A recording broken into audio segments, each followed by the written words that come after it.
Hey, this is Mike with How To Home Studio. In this video, I'll be going over everything you need to get your live stream up and running. Be sure to stick around until the end to find out my #1 tip to improve the quality of your live stream. It's not something a lot of people take into consideration, but can have a big impact on your production quality. There are 4 basic things you need to get your stream up and running. First thing you'll need is a video and audio source. Cameras and microphones are needed to capture the video and audio data that you're wanting to share. The second thing you'll need is a streaming destination, such as Facebook or YouTube. You need a place where you want to send your stream for people to view it. Third thing you'll need is a good internet connection. You want to have a good internet connection because you don't want your stream to drop out or to lose frames. The last thing you'll need is good streaming software. This will help you combine your video and audio sources into one stream that you can send out to your streaming service of choice, such as Facebook or YouTube. Throughout the rest of this video, I'm going to be going into more detail about these 4 things. In order to set up a stream, you first need some devices to capture your video and audio data. This is where it can get expensive to start a good professional stream. You can end up spending a lot of money on a good camera and lens. If you need more than one camera to capture everything, your costs will go up even more. Like most things in life though, you get what you pay for. If you want a fantastic looking video, be prepared to spend some money on a good camera. The good news though is that if you already have a camera with an HDMI output, you may be able to use that as a video source for streaming. One camera that almost everyone has nowadays is their phone. The cameras on phones have gotten very good recently and should be alright for streaming purposes. The phone also has a built-in microphone. The microphones on phones are usually not that great, however.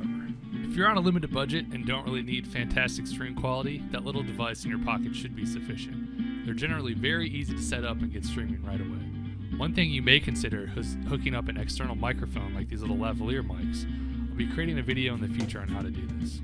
If you aren't using your phone for streaming, you'll either be using a computer or a hardware controller to set up your stream. Hardware controllers are very expensive and not worth it in my opinion. I would recommend using your computer, as most of us will have access to a computer that should be able to handle a live stream. If you're using a laptop, you'll likely have a usable webcam and microphone built into the computer. These will typically be low quality, however. The easiest way to improve the video signal would be to invest in a good webcam. I'll put some links in the description below for some webcams that I would recommend for streaming. My recommendation, though, would be to invest in a video capture card. This is the device that will allow you to capture the signal from an external video device for live streaming or recording. These can range in price, but good ones can be found for around $100. I'll put some links in the description below for some video capture cards that I recommend. With this device, you can capture and stream any HDMI video source you want. This could be from a DSLR camera, GoPro, or even another computer. Most will connect to a USB 3.0 port on your computer. For live streaming, you don't need to worry about how much storage space is on your external camera since you won't be recording to it. If you do want to record your streams, I recommend you use streaming software like OBS, which will allow you to record and stream your content at the same time. If you're using an external camera, one thing you'll want to think about is how your device is going to be powered. If the device is going to be running on batteries, you'll want to make sure your batteries are fully charged before beginning your stream. If possible, I would recommend setting your device up to be powered externally from an AC power source. Another thing you'll want to check before buying or trying to use an external camera as your video source is if the camera will have a clean output from the HDMI of the camera. What I mean by clean is that there won't be any overlays on the camera's video signal like there are on this camera here. There may be a way to disable these overlays in the camera settings, but you'll have to check your documentation.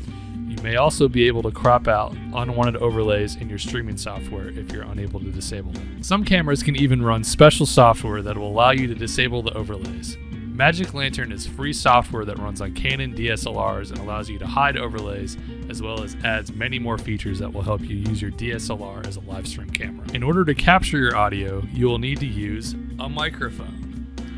Many laptops will have built-in microphones. Also, many webcams and external cameras will have built-in microphones that you should be able to use. Unless you're on a very limited budget, I would not use those built-in microphones though. To capture your audio from an external microphone, you'll need to use an audio card. Almost all computers will have a built-in audio card. These will usually have a 3.5mm jack for a microphone. You can find some microphones online that will work with this input. Most will be headset microphones like this, and possibly some lapel microphones. If it's just you talking on your stream, this may be sufficient for your needs. Another possible external microphone are USB microphones. They are a popular choice for streaming. They are easy to use and usually have a built-in audio interface. They are not my top recommendation though, because they are usually not great quality and limited in their use. The main thing I don't like about USB microphones is that they can only be used by a computer. They can be a simple and inexpensive solution for some though. A good USB microphone that is very popular is a Snowball by Blue. I'll put a link in the description down below for some USB microphones that I'd recommend. Some people will need multiple audio sources, especially if it's a musical performance you are trying to stream. In this case, I would recommend using an external audio card. An external audio card will allow your computer to capture audio sources from more common cable types like XLR, quarter-inch, and RCA. You can then hook a microphone or mixer directly to your computer. There are a vast number of different microphones out there, and they are all suited to different situations. I'll be making a video in the future discussing different microphones and the best situation for each kind. If you're using more than a couple of microphones, then you will likely need to use a mixer or audio console in order to combine the different audio sources into one source for your stream. You can also invest in an external audio card that has enough inputs for your needs.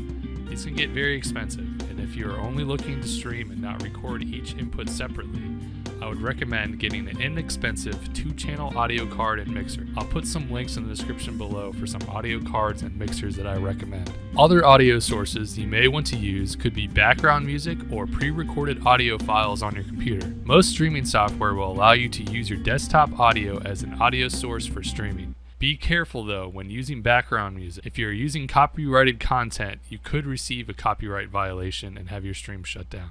Besides a way to capture your audio and video, you will also need a place that you can stream to.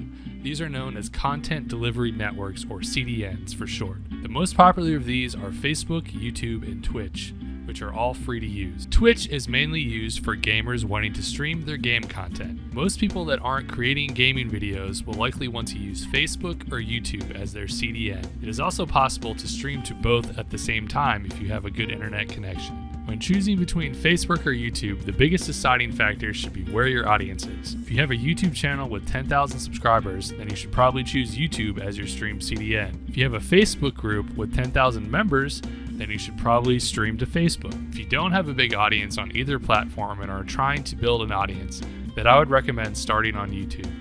YouTube has a lot more technical options to choose from.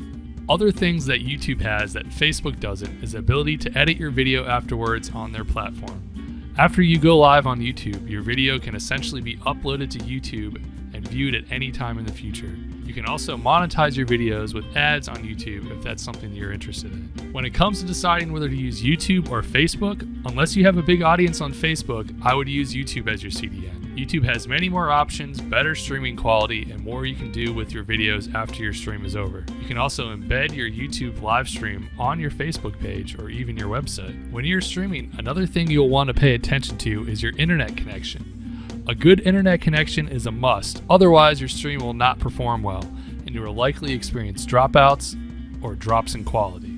Before setting up your stream, I'd recommend running a speed test with the computer and network you plan on streaming with. This will give you a good estimate of the ability of your setup. You can have a fantastic 4K camera that you spent thousands on, but if your internet connection isn't fast enough, you'll not be able to stream at your camera's highest resolution. The biggest determining factor as to how much bandwidth you'll need for your stream is the bitrate of your stream. A higher bitrate will result in a better image and audio quality. The higher the resolution of the video, the higher bitrate your video feed will require. In general, to stream a high-definition video signal to one CDN, you'll need about 3 to 5 megabits per second upload speed on your network. Double that if you plan on streaming to YouTube and Facebook at the same time. I would highly recommend you use a wired connection if possible. Wired Ethernet is much more reliable than wireless and will also likely be a faster connection for you. There are many environmental factors that can interfere with a wireless connection that may then also disrupt your stream. If you must use a wireless connection, for instance if you're using your phone, I would recommend streaming from a location that is as close to your wireless router as possible. If you are unable to film from a location next to your wireless router, you may want to invest in another router to use as an access point in the room you will be filming in, or limit the amount of obstacles between you and your wireless router. This could mean opening up some doors and windows. Other factors that can limit your internet connection is other computers or devices on your network that are also using up your bandwidth. Be sure to try and limit other devices on your network while you're streaming. Be especially mindful of devices that are using your upload bandwidth. Another thing you will want to consider is using streaming software. Streaming software is a useful tool that will allow you to take multiple video and audio sources and combine them together into one stream that can then be sent to multiple CDNs if desired. Streaming software like OBS will also let you add effects to your video and audio, as well as layer your video or switch between different sources on the fly. Streaming software will help you get a much better overall stream by allowing more advanced control over it.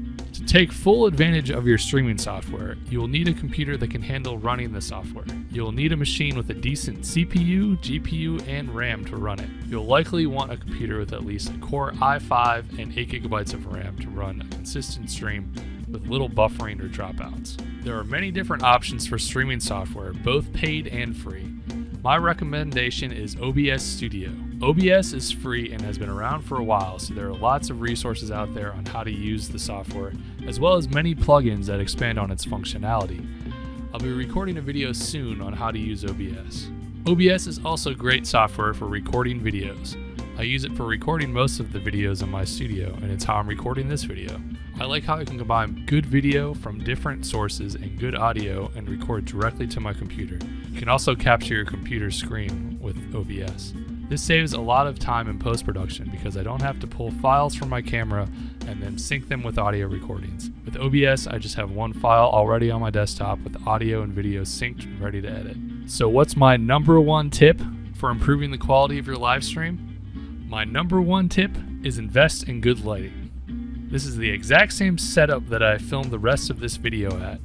The only difference is I turned off all my video lights, and the only light on is the light in my room. As you can see, lighting can make a drastic difference in the quality of your video. I'll be doing some videos on lighting in the future, so stay tuned for that. In this video, I try to do a broad overview of the equipment you will need to set up a good quality live stream. If you found this video helpful, please support this channel by hitting the like and subscribe buttons below.